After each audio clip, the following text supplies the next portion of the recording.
going to be light and brief. Tomorrow, beautiful day, sunshine, and temperatures just a little bit warmer than today. Sylvia? Sounds good. Thanks, Mike. There is a new anonymous messaging app that's become pretty popular among children and teens. It's called NGL, or Not Gonna Lie. In June alone, this app amassed over 7 million downloads. It is a website that calls it a fresh take on anonymity, where young people can share their feelings without being judged from friends and societal pressures. But psychologists worry it's just a new way for kids and teens to be targeted by cyberbullies. We want to bring in Dr. Steve Webb to talk more about this. Good morning to you. Thanks for joining us. Good morning, and thank you for having me. So you're a certified media intelligence expert, and you're the author of Education in a Violent World. Let's talk about what concerns you have about this anonymous messaging app. Yes, well, I have a lot of concerns over anything that allows anonymity with children.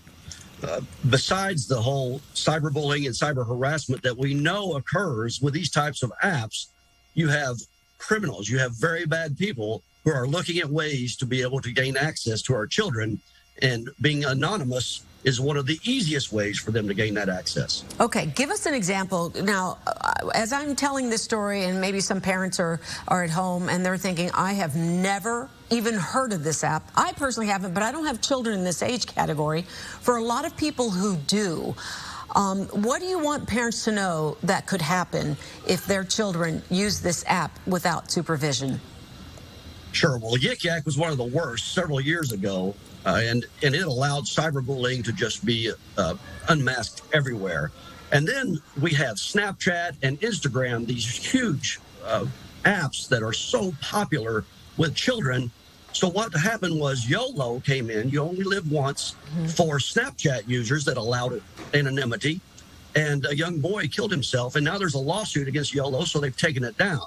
NGL is the exact same type of situation for Instagram. It uses all of your users on your Instagram, all of your followers, and allows them to say things to you anonymous.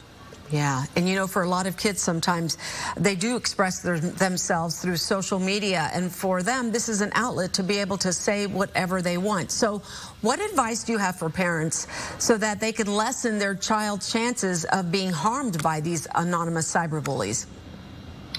Yeah, well, communicate with your children. Find out every single app on that phone, because that's probably your phone, parents. Every app, research them, make sure that there is no apps on there that can allow anonymous contact with your child. That includes NGL, YOLO, Ask.fm has over 50 million downloads, and that's one of the worst out there. Make sure those are off, and just make yourself aware of everything that's on that phone. Okay, the last thing that was up there was to question your child about if they in fact have been a target to cyberbullying. And I want to kind of expound on that a little bit, not just for cyberbullying, but for sexual predators.